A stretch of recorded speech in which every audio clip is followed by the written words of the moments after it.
안녕하세요. 책 읽어주는 책돌이입니다. 지난번에 이어 사마천 사기 52회입니다.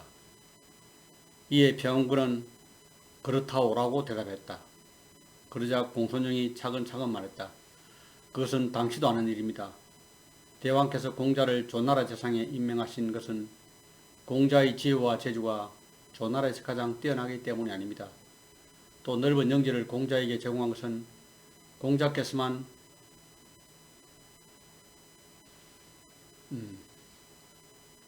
공로가 있고 다른 사람들은 모두 공로가 없기 때문이 아닙니다. 오직 공자께서 왕의 친척이기 때문인 것입니다.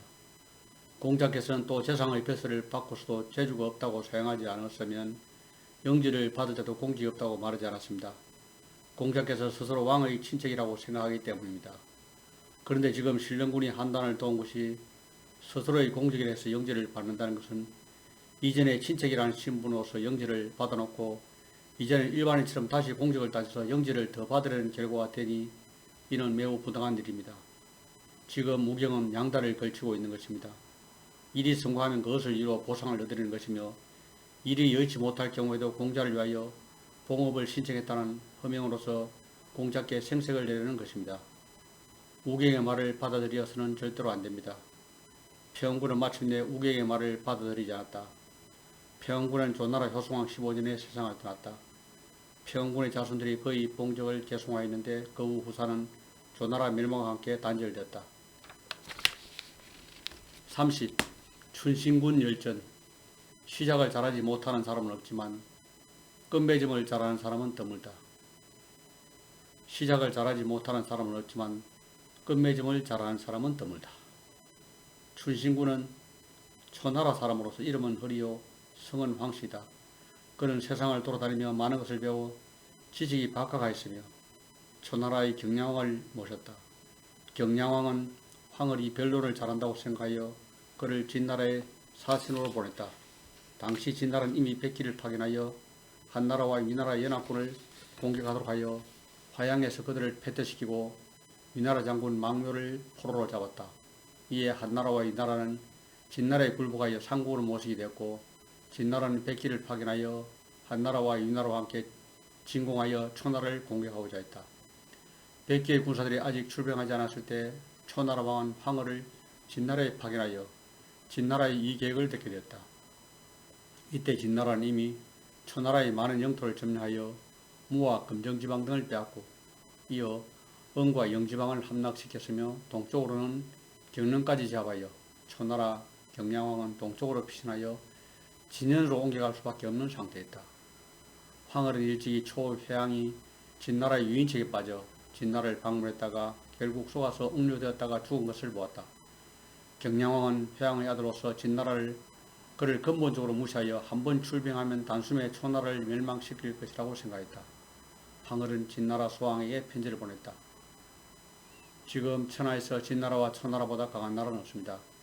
덕근대 대왕께서 초나라를 징벌하려 하신다는 소문이 있는데 이는 두 마리의 호랑이가 서로 싸우는 것과 같다고 하겠습니다.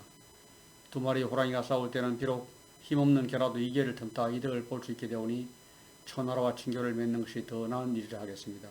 신이 이 까닭을 말씀드리겠습니다. 모든 일은 극에 이르면 반작용입니다. 겨울과 여름의 순환과 변화가 바로 이러한 증거로서 사물의 발전이 극과에 이르면 위험하게 됩니다. 높이 쌓아 올린 바둑돌이 바로 이러한 모양입니다. 지금 대왕의 영토는 천하에 더 넓게 확대되어 동서남북 끝까지 걸쳐 있습니다. 이것은 인류 역사이대로 설사 만성을 지닌 천자의 영토라 해도 이렇게 커다란 영토는 일찍이 존재하지 않았습니다. 지금 대왕께서는 성교를 한나라에 파견하여 직책을 수행하도록 하시는데 성교는 자신이 관장하던 당을 진나라에 합병시켰습니다. 이는 대왕께서 군대를 사용하거나 위세를 과시하지 아니하고도 백리의 땅을 얻은 것이나 실로 대왕을 유능하다고 할 수 있을 것입니다. 뿐만 아니라 대왕께서는 또 군사를 일으켜서 위나라를 공격하여 수도 대량의 통로를 봉쇄하고 위나라를 완전히 격파하셨습니다. 이러한 때 대왕께서 만약 이미 이루신 공적과 위세를 가진 채 남을 공격하여 탈취하는 욕심을 적게 하시고 대신 인의를 널리 베풀어 호환하도록 하셨다면 이는 실로 사망과 어깨를 나란히 하는 것이며 오피아도 견줄 수 있습니다. 이러한 말들은 모두 이러한 시작하기는 쉬워도 끝맺기는 어렵다는 것을 보여주고 있습니다. 그렇다면 어떻게 미래를 알 수 있을까요? 옛날 지배관 오직 조나라 정벌의 좋은 점만을 생각하여 오히려 자신이 유차해서 조나라와 한나라 연합 업무에 빠져 스스로 죽는 한은 알지 못했으며 우왕구차는 제나라 정벌의 좋은 점만을 알아 그로 인하여 월날에 대한 경계를 늦추게 되고 오랑구천에게 패배하는 것을 알지 못했습니다. 이 두 나라는 큰 공을 세우지 못했던 것이 아니고 다만 눈앞에 있는 이익으로 훗날의 후환을 맞바꾼 것입니다. 지금 대왕께서는 초나라의 존재를 정오하시고 일단 초나라를 멸망시킨 뒤 곧바로 한나라와 이 나라가 더욱 광대해질 것을 잊고 계십니다. 저는 대왕을 위하여 그렇게 하시지 말기를 바람하지 않습니다. 시경에 이런 말이 있습니다. 대규모의 병력은 마땅히 자기가 있는 곳에서 멀리 나가 전쟁을 하지 않았다네. 이러한 입장에서 본다면 초나라는 우방이요 이웃나라는 적국입니다. 또한 이러한 말도 시경에 있습니다. 펄펄 뛰는 영리한 토끼도 사냥개를 만나 사로잡히고 다른 사람의 속마음을 나는 헤아려 안다네. 지금 대왕께서는 한나라와 위나라가 대왕과 우호적이라고 믿고 계시니 이는 바로 오나라가 월나라를 믿은 것과 똑같습니다. 신이 듣건대 적에 대하여 관용해서는 안되고 기회는 놓쳐서는 안된다고 하였습니다. 저는 한나라와 위나라가 지금 겸손하고 공경하는 척 꾸미고 있는 것을 우려합니다. 실제로는 대왕을 기만하고 있는 것입니다. 신은 대왕께 후환은 없을 것을 권하고자 합니다.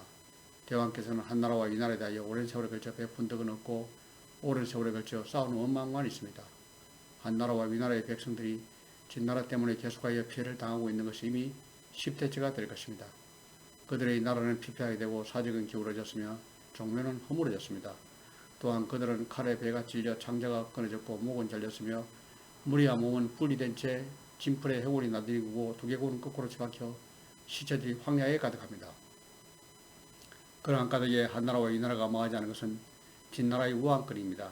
그런데 지금 대왕께서는 그들의 힘을 빌려 초나라를 공개하니 어찌 잘못된 일이 아니겠습니까?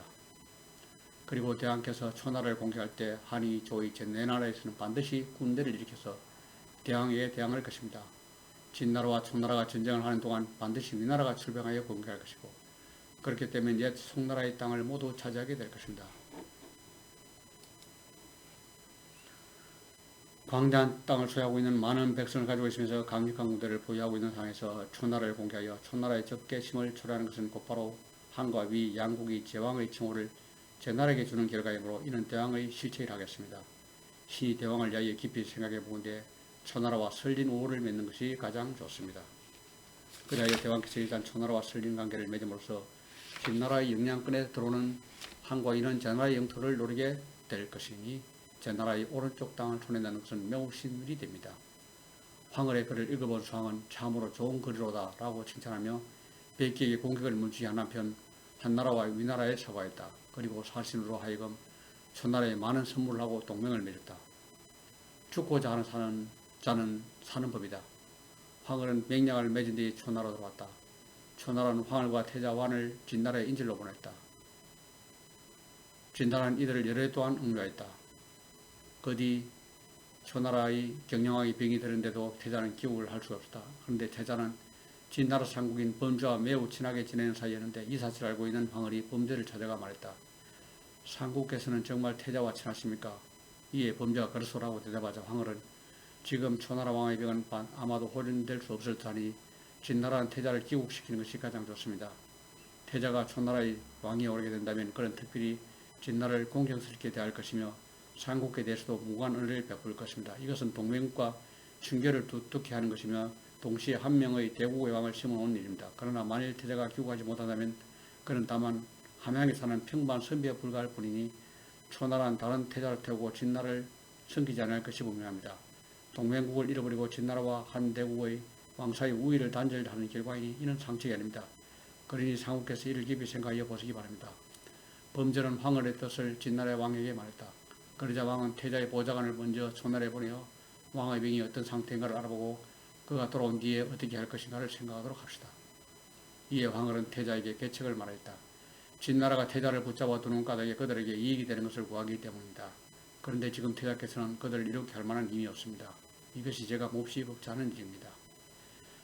그러하여 태자는 어복을 받고 있고 초나라 사신의 마부로 변장하여 진나라의 관문을 벗어났다. 이때 황홀은 거치에 머물면서 태자가 병이 있다면서 손님을 찾으라 했다. 태자가 이미 멀리 도망하여 진나라가 추격할 수 없다고 판단되자 그는 스스로 진나라 수왕에게 보고하기를 초나라 태자는 이미 귀국하여 멀리 벗어났습니다. 제가 그 책임을 지고 죽어 마땅하오니 죽음을 허락하여 주시기 바랍니다. 수왕은 크게 놓아여 그에게 자살을 명하러 하였다. 그러자 범죄는 황홀은 신하된 우리로서 생명을 내던져 군주를 위하여 충성한 자입니다. 만약 태자가 왕위에 오른다면 반드시 황홀을 중용할 것입니다. 그러하오니 죄를 면하게 하여 그를 기국하게 하여 우리와 초나라의 친선을 드러내는 것이 나을 것입니다.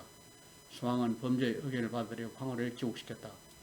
황홀이 기국한 지 3개월 뒤에 경량하게 죽고 태자관이 왕위에 오르니 이 사람이 바로 고혈왕이다. 고혈왕 원년에 황홀을 재상으로 삼고 그를 춘신군에 봉하여 회부고의 10기의 연을 하사했다. 그 뒤 15년이 지나서 황홀은 왕에게 이렇게 말하였다. 회부고의 땅은 제 나라와 국경을 접한 곳으로서 그곳의 정수는 매우 긴박합니다.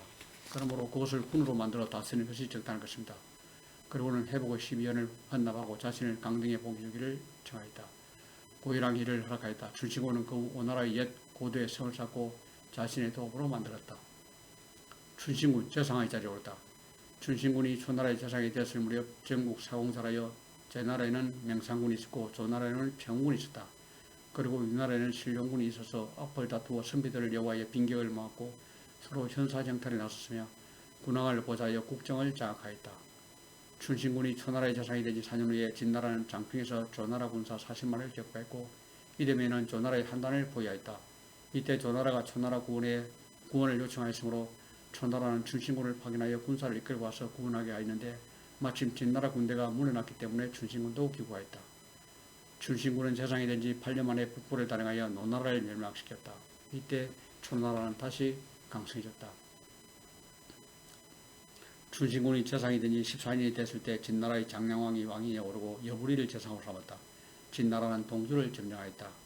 춘신군이 재상이 된 지 22년 후에는 제후들이 진나라의 공격과 정벌이 그칠 날이 없음을 우려하고 서로 합종을 하여 서쪽으로 진기하여 진나라를 징벌하였다. 사람들은 모두 초나라는 강대한데 기원께서 오히려 그것을 약화시켰다고 생각합니다. 그러나 저는 그렇게 생각하지 않습니다. 선왕 시절에 진나라와 20년이 넘도록 우호를 맺고 진나라가 우리를 공격하지 않은 것은 무슨 까닭이겠습니까?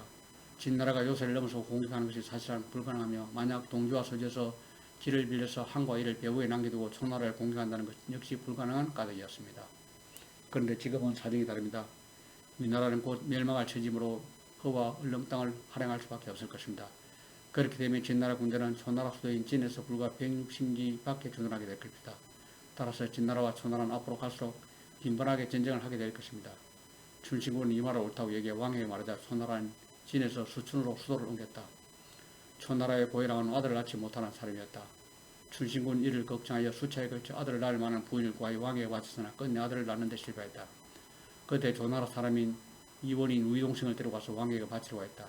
그런데 왕이 아이를 낳을 수 없다는 말을 듣고 시간이 길어지면 사랑을 받지 못할까 걱정했다. 그러하여 이원은 춘신군에 청하여 거의 가신해졌다. 얼마 후 그는 기국을 하였다가 고의로 돌아오는 길을 늦추었다. 그가 돌아오자 춘신군이 늦게 된 사정을 물었자.